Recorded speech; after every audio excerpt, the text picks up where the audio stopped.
Okay guys, finally মই বহুত দিনৰ মূৰত ভিডিঅ' বনাব ওলাইছোঁ। তো ভিডিঅ' বনোৱাৰ কাৰণটো হৈছে এইটো, মামাই এটা মোৰ কাৰণে গিফ্ট পঠাইছে। তো কি গিফ্ট আছে তো সেইটো আমি খুলি কিনে চাম আৰু আপোনালোকক দেখাম এইটো গিফ্টটো। তো আপোনালোকে চাই দিব ভিডিঅ'টো। চ' ফাইনেলি গাইজ আমি এতিয়া আনবক্সিং কৰিব ওলাইছোঁ।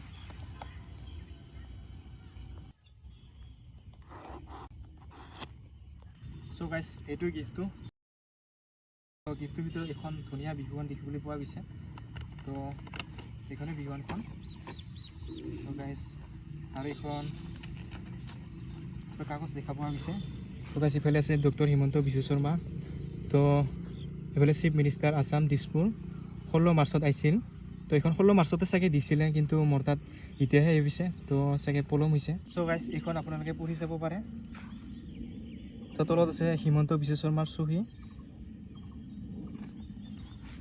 তো গাইজ এইখন আৰু বিহুৱানখন, এইখন কিবা এখন আছে। তো গাইজ এইখনে বিহুৱানখন।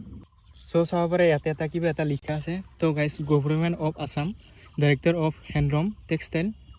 তো গাইজ ধুনীয়া পিয়ৰ একদম গামোচা হয় একদম মানে। চ' গাইজ ফাইনেলি আপোনালোকক বিহুৱানখন ভালদৰে দেখুৱাই দিছোঁ গাইজ।